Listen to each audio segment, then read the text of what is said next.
Thanks for tuning into this episode of In the Trenches with Dave Lapham. Our special guest, Kevin Coyle, coached with the Bengals, defensive coordinator at multiple colleges during his coaching career. Now he's working at LSU. So we got a bunch of LSU Tigers playing for the Cincinnati Bengal Tigers. So I wanted to get his opinion on those LSU players. He had a lot of very interesting things to say. I think you're going to enjoy it.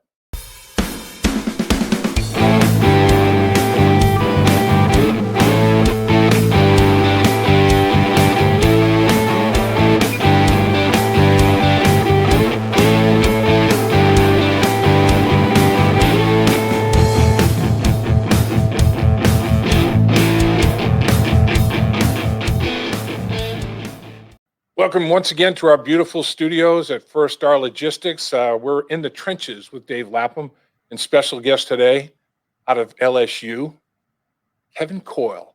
And obviously, a lot of you listeners and viewers are going to remember Kevin Coyle with his distinguished run with the Cincinnati Bengals. But this guy has been coaching since 1978. Coach, you don't look like you're old enough to be having coached since 1978. Well, that's when it all began, and believe it or not, it started right there in the Queen City, right. At the University of Cincinnati. My first year in coaching as a grad assistant was in Cincinnati for Ralph Staub, and that's where I met Mark Duffner, who is back there at Cincinnati right now. He's doing a great job. You guys, I know, are Sure. lifelong buddies. There's no question about that. But your coaching career, you've been defensive coordinator at U.S. Merchant Marine, at Holy Cross, at my alma mater, Syracuse, Maryland, Fresno State, Miami Dolphins in the National Football League. You also were the head coach at the Atlanta Legends, the Alliance of American Football. That league, you get named head coach when the head coach resigned, I think, during the course of the season. Right prior to the season. But I might add, I am the winningest head coach in the history of the Atlanta Legends. How about that? So that was we Brad only Childress, played 8 right? games and we won 2, but it was a hell of a year. That was Brad Childress that decided to retire, right? Yep. That was a couple of days into training camp. Yep. Right. Well, and then not only are you a great coach, now you're a Hall of Famer since 2011, inducted into the Staten Island Sports Hall of Fame. You started your career in Staten Island. Talk about your high school career and how many sports you did participate in, Coach. Jeez, my high school career, it's a long way off, but I played football and I wrestled for 4 years. I also played baseball my first couple of years in high school, but we had a great high school football program headed up by Coach Dennis Barrett, who was a great coach for me and then became one of my closest friends. He passed away about a year ago, but we were at the time the winningest team in the state of New York under his tenure there. He was there for 14 years. He won 103 games. I think he lost 4 or 5 and tied like 4 or 5. So it was quite a record he had. But so really, we were a football school, and we've had a lot of great players come throughout Farrell High School over the years. And that is Monsignor Farrell, correct? Right. Yes, sir. Monsignor Farrell High School in Staten Island.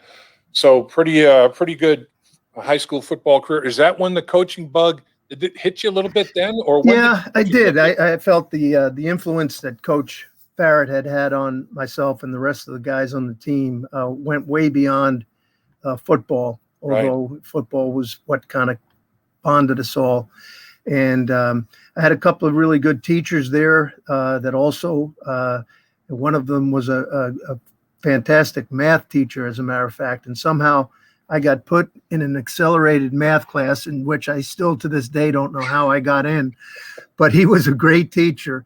And he came to me one day. He was also one of the moderators for the football team. He loved football too. He was he loved the intricacies of the game, and that probably his math type mind. But he came up to me on the field one day, literally, and said, have you ever thought about coaching? And I had at that point. But then I told him quickly, no, I was really planning to be a math teacher.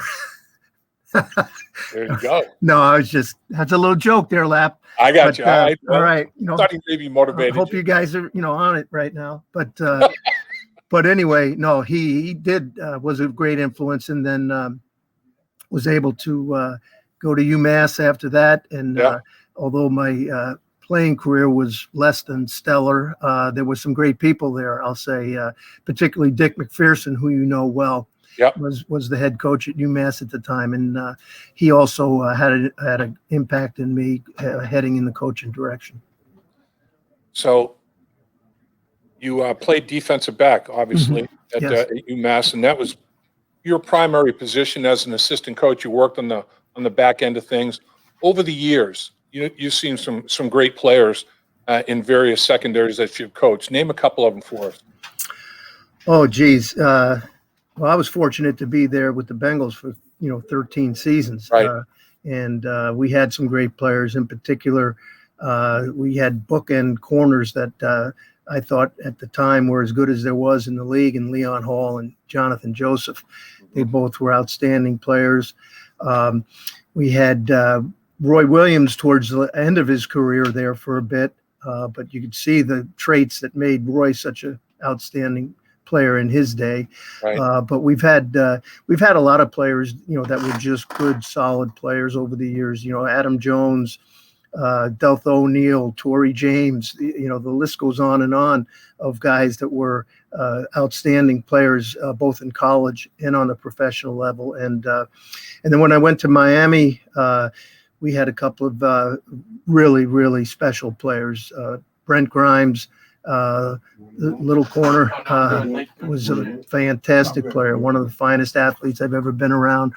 Rashard Jones was an outstanding safety down in Miami. So I've had the good fortune of being around not only a lot of really good players, but great guys that it's been a pleasure to coach. So now you're a defensive analyst for LSU. Talk about what your responsibilities are with the LSU Tigers, Coach. Well, basically, it's another set of eyes to study both opponents and what we do on defense. We all collectively meet together and develop the plan in terms of which direction we're going to be heading on defense, but also spend a lot of time doing advanced work on the teams that we're going to be playing. Mm-hmm. So it's a combination of kind of being in the scouting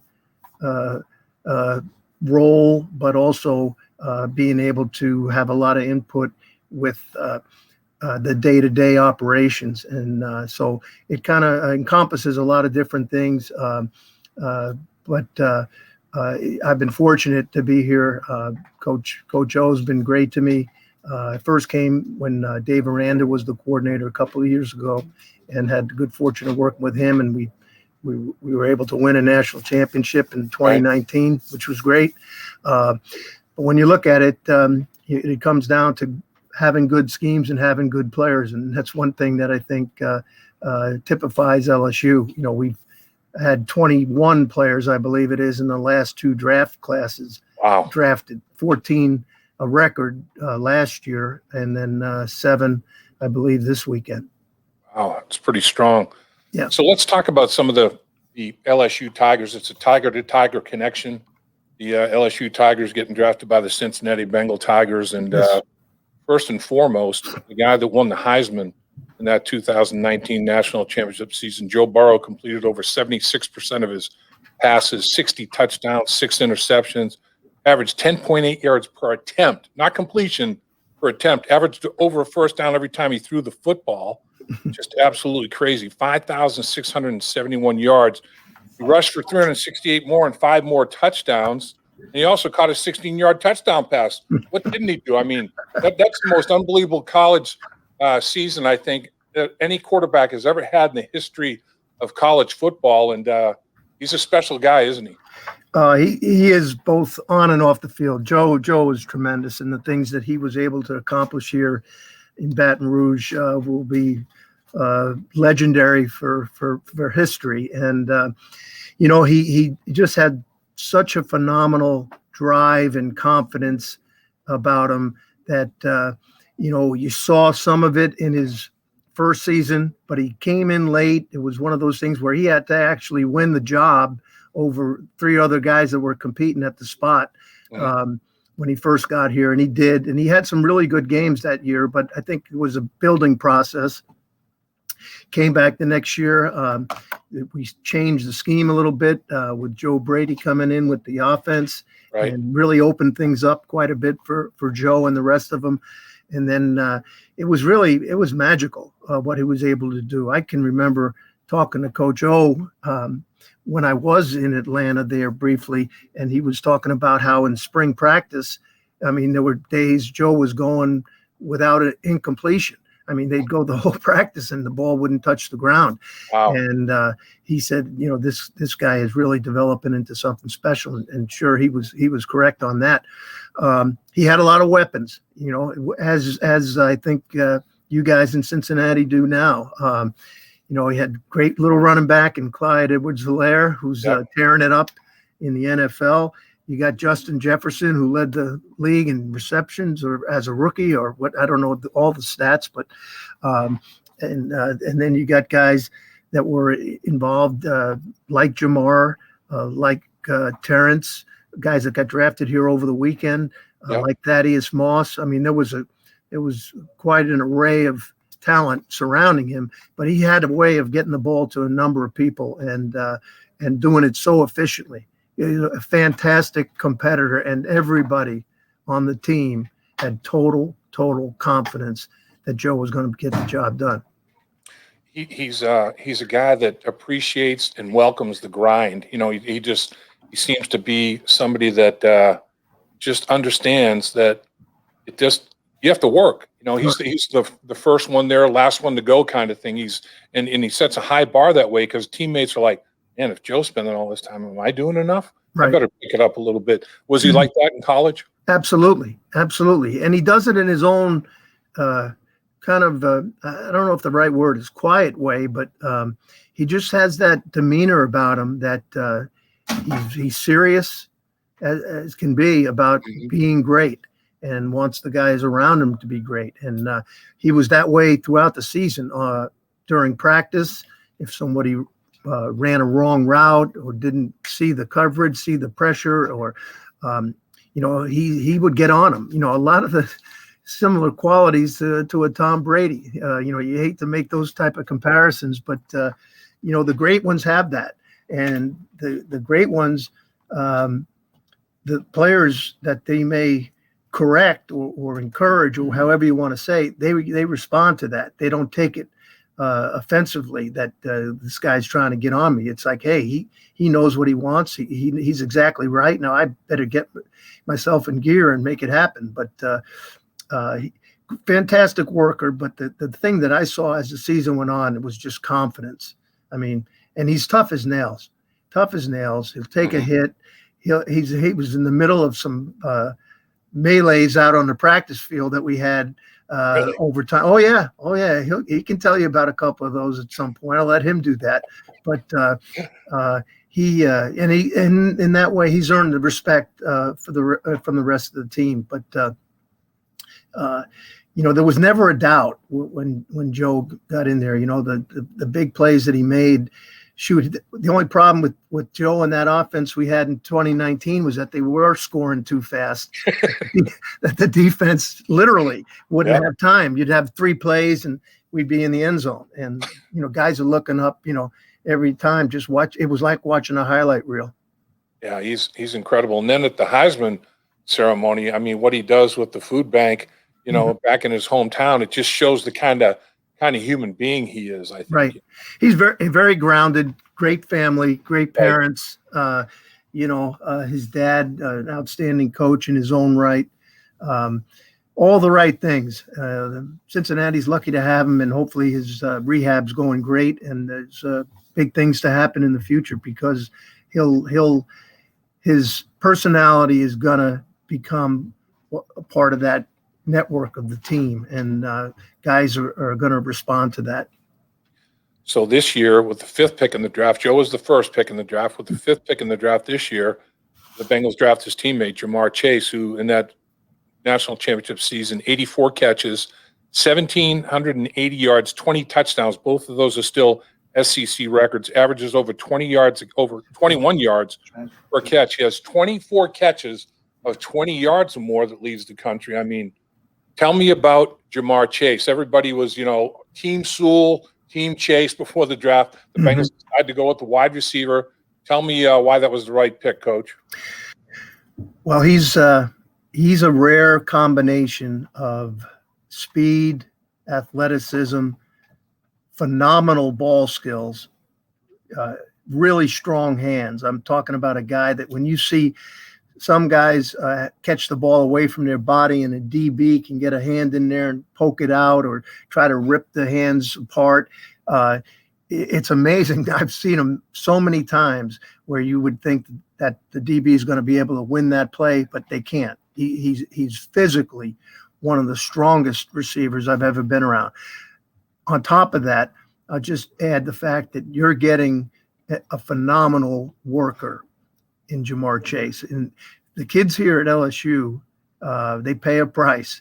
It is a demanding physical program where the off season and the summer is more difficult than the in season because they really they're put through the paces by the strength coach and the coaching staff, what they can do. And these kids, they really learn how to work. There's a discipline among them.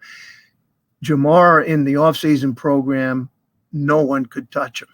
He was phenomenal, whether it was pushing sleds, whether it was flipping tires. He was going to be number one in every group and going against the best guys in his group so that he could show that he was the number one guy in everything, changing direction drills. That really stood out to me when I started watching him and looking at him compared to other terrific athletes that we have. And he would just be beating them by 2, 3, 4 steps in drills where, short areas drills where he shouldn't be able to do that, but he did. Strength, I mean, really strong, powerful.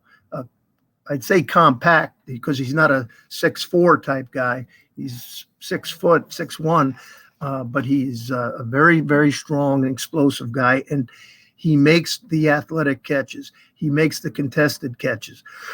Excuse me. Every day in practice, he would go against the top DBs, and we have some really top DBs here in practice. And he makes sure he was going against the very best in every rep.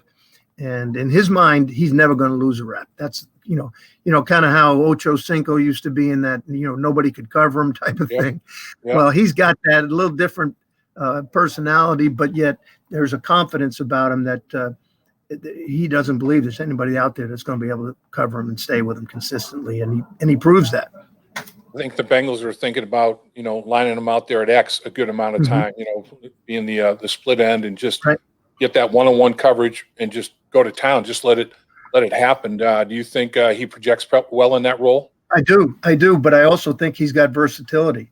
Right. I think he's got the shiftiness to move inside if you need him to. I think he's ideal for the X position, as you said, because he's a very good deep threat. He knows how to position himself, even if someone can stay with him.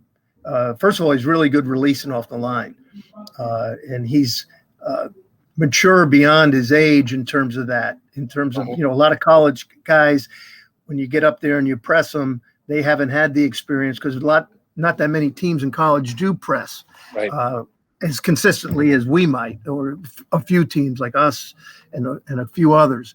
But because of that fact, that's going to help him make the transition because he's seen that every day in practice and gone against good players to do that. But my point is he's not a one-move guy coming off the line. He has multiple ways of getting his release. And then he's got that real kind of a way of positioning himself to where he's the only one that's going to have a shot to go get the ball. And that body position, that last little shove, that last little nudge to get yourself separation. He's really good at that type of thing. So, I expect him to have great success at the next level because he's an extremely talented guy. He's focused, and he is a phenomenal worker. Yeah, no one's going to outwork him. Really? That's well. He and Joe Burrow. That's why they hit it off so well, right? Yeah, I guess there's phenomenal. There's phenomenal chemistry between him and Joe, and there's a lot of confidence in between both of them that they're going to know what the others think and type of thing, which is great. Right. They know, like Joe knows where he wants the ball, and he knows where Joe's going to put the ball, and there's a big trust there, no question. But you're right. I watched some tape in just the slightest little nudge, arm bar. He's so strong. He gets that last separation that makes the difference. He's strong. Pound for pound, is he about as strong a guy as you had in your program? Yes. I don't have the weight statistics here, but I guarantee you that pound for pound, one of the, if not the top guy. Wow, that's pretty incredible. Yeah.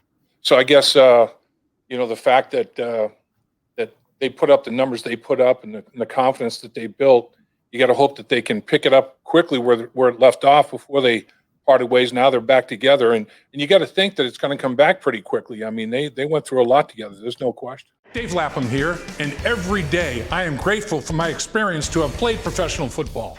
As a player, I realized self-motivation, leadership, and appreciating your teammates are key. At First Star Logistics, you can use those same attributes to create the life you want for you and your family. Build your future by working hard like I did. You'll see results both on and off the field. Call First Star Logistics today and be part of our winning team. There's no doubt, because he'll work at it and Joe will make sure he's got it right. So it's a pretty good combination, and the fact that they are close and friends and there's great chemistry there, I think that'll speed up the process. It's just natural. You hang together, you spend a little more time watching film, you have a common terminology that, oh, hey, this is just like what we did here. Yep. And, oh, okay, I got it. Boom. So you're 2 steps ahead. So I think that's going to pan out nice. Yeah. And the Bengal coaches for Joe Burrow put some of the concepts that were so successful with Joe Brady's offense and Joe Burrow and, adapted and put some of those concepts into their package offensively. So, I mean, that should expedite the connection that had been built between Chase and Burrow as well. I mean, they'll both be like, oh, yeah, this is what we called it down at LSU. It's the same concept, the same deal. Hey, I'm sure Joe probably got him to change some of the names too. No doubt. No doubt. All right, let's talk about another weapon that you'd mentioned during here earlier during the course of that 2019 National Championship season. Thaddeus Moss, tremendous bloodline, tremendous gene pool. His father, obviously, Randy Moss, Hall of Fame, legendary wide receiver. Tell me about Thaddeus Moss. Well, Thaddeus is a guy that I think if you talk to the people around our program here, they're so proud of the way he developed during the course of his time here and matured during the course of his time here. There was a time when I first got here in 2018, where he was going through some rough times and wasn't sure. His play wasn't great. He wasn't doing great in the classroom, just things that college kids go through. Sure. And then he came in, and I know that he sat down with Coach O and they talked about it, and Coach told him, hey, this is your chance to make it happen this year coming in. And the guy just literally changed his whole approach to everything, school, football, off the field, and he was a key component to that successful team in 2019. He was as reliable. He's another guy that he catches the football. He's got really good hands. And as a tight end, he understands coverages, knows when to sit it down, knows when to try to stretch it. Made numerous big plays in the championship run as we went through some of the better teams that might have been trying to twist or kind of put the coverage more towards Justin or Jamar, or that type of thing, or Terrence Marshall. They had to make a choice, Yep. and Yep. and so consequently, Thaddeus was getting some one-on-ones, and he again knows he's got that kind of basketball box you out type mentality. Made some big plays, I think everybody in the program was thrilled for his success. I know he was a little banged up, come around the draft last year, and now hopefully he's healed and ready to go. Because if he is, he'll make a good contribution. Yeah, he had some injury problems with the Washington football team. Bengals pick him up. 47 catches, 570 yards, 4 touchdowns, averaged over 12 yards a catch in that national championship season. Yeah. Both of these guys, tell me your opinion, because I imagine Chase for sure, when the ball's not in his hands, is he a willing blocker? Does he get after it? Does Moss get after it too? Absolutely. Like I said, Jamar's a tough guy. Right. If you want him to go in there and crack a safety, he's going to do it. And he's got power and snap to his body. Does he want to do it 50 times a game? I don't think so. Right. And I wouldn't either if I was him. But Thaddeus, on the other hand, his blocking improved tremendously. We moved him around a lot. He's one of those H-back, kind of can put him in line, but he's oftentimes off the ball, moving pre-snap, but he's athletic. He's tough. He's not an overly big tight end. He's not going to come in there. I don't know what he's listed at right now, but he's not a pounder, but yet he understands the importance of blocking, and he's kind of has that technician where he has to reach a guy. He gets out there on him.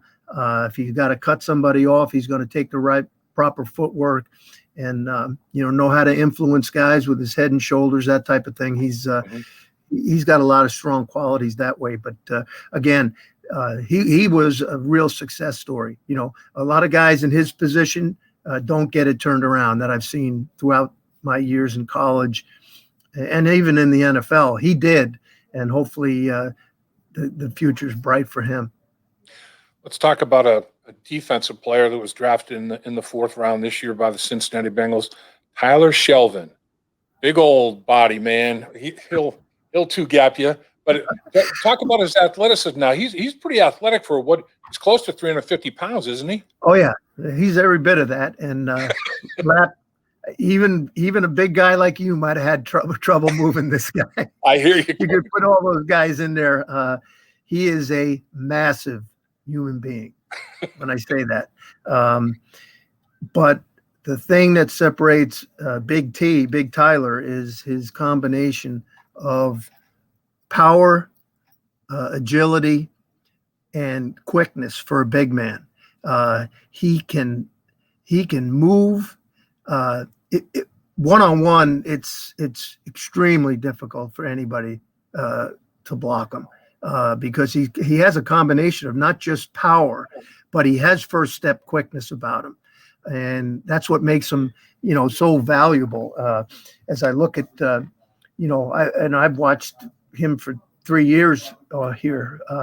He's developed. And I don't know if I've ever seen a game where someone has gotten the better of him when he's out there playing. And if you try to block him one-on-one, it's virtually impossible. You double team him, he's as good as anybody I've seen in those, as you lineman gurus, the bump combo drills. You better not combo off, because he's not gonna he's gonna be in the gap.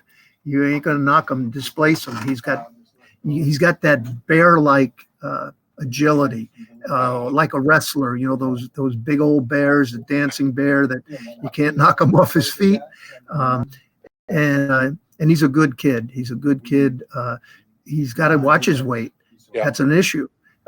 He's got to get himself in phenomenal condition. But if he does, in that division where you have to beat Pittsburgh, Baltimore, and Cleveland in December, in November, in the games where they're going to try to pound the ball at you, he might be just what the doctor ordered. I think he just got to have the right mindset, the right attitude. His talent level is a lot better than the 4th round. I'll tell you that, in my opinion. So he can two-gap, take on the double team, but but he can also penetrate, disrupt. He's got some versatility to his game for sure. Yeah, he does. He's best, if you're playing somebody that's going to shade the center or two gap the center. Like I said, there aren't many people walking the face of the earth that can do those types of things. There's been the guys that through the years, the big giant nose guards, he's in that mold. Like those type of guy. The funny thing is, I was thinking about it the other day, just to share something. He wears 72. You know who else wore 72? You should remember this. 72 for the Bengals? No. 72. I'm cramping, Coach. I'm brain cramping. The Fridge. Oh, you're right. The Fridge. Because I saw the refrigerator. I saw the picture of the Fridge, right. And it came to me. I looked. I said, "Geez, he looks a little like Tyler in that picture." Now, I'm not saying he's the Fridge, but let me tell you, there's some similar qualities. He's got quickness. Now, can he run down the field? 50 yards of play every play? No, but that's not what you're asking him to do. You're asking him to pick up double teams. If they do try to block him one-on-one, they'll have difficulty, and he'll get push in the pocket. I've seen him do that in one-on-ones, and he's been well coached. Our defensive line coach is here, headed up by the head coach. Coach O still spends an awful lot of time there. He's had the legendary Pete Jenkins has worked here when he was a young player. He was the best player in the state of Louisiana coming out of high school, the number one rated player, and this state has a lot of good talent. So Tyler, with the right approach, people knowing how to work with him, push him, good teammates, I think is going to be key. Some of those guys that I hear are there now are quality guys up front, and they take them under their wing. I think they're going to be pleasantly surprised. Finally, Coach, let me ask you about a couple of offensive linemen that worked against your defense. Trey Hill from Georgia, the big center guard, which still probably, he mostly played center for Georgia, big, thick body type guy. And Jackson Carman, who was the second-round pick out of Clemson. You played against both of these football teams. I mean, these guys look like they acquitted themselves pretty well by what you saw on tape. Absolutely. Those two teams, both Georgia and Clemson, when we played them in 19, when you looked across the field and watched their O-line, they looked like you could take them and plug them right into the NFL. They're great-looking athletes, big men. I thought that extremely well coached was something else. And I think you're getting guys coming out of programs that are have been well coached at the highest level, and there's a toughness about those kind of teams and those kind of programs that those kids they pay the price. I've seen it. I was away from college football for 17 years, being in the NFL, and then to come back and see the way these kids work today, and the commitment that they make 24/7. They are. It's not just play the season, get a little, the old weight room in Manley Fieldhouse, see if you can get a few lifts in. It's totally different now. Yeah.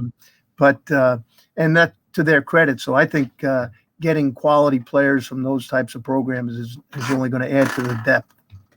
Yeah, and I think you've hit it like so strong on the head with the type of programs, LSU, Georgia, Clemson. Yeah.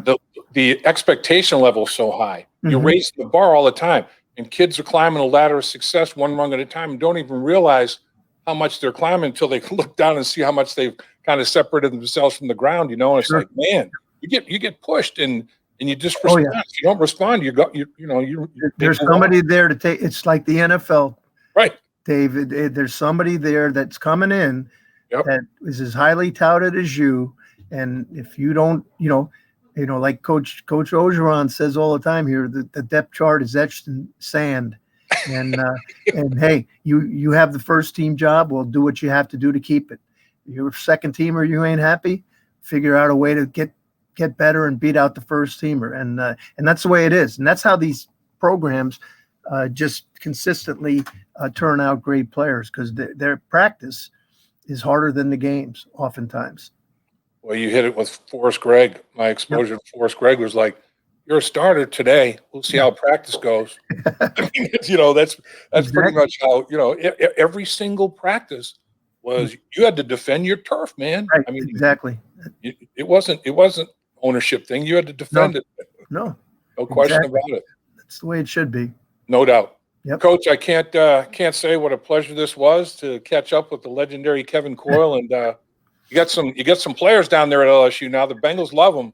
Well, hey, the Bayou Bengals are sending their Bengals up to the Cincinnati Bengals, so that's a good thing, and hopefully we'll both enjoy great success. Hi, Dave Lapham here. Have you heard about In the Trenches with Dave Lapham, presented by First Star Logistics? Catch new episodes from the world of sports and broadcasting. Search for In the Trenches with Dave Lapham on YouTube or wherever you get your podcasts.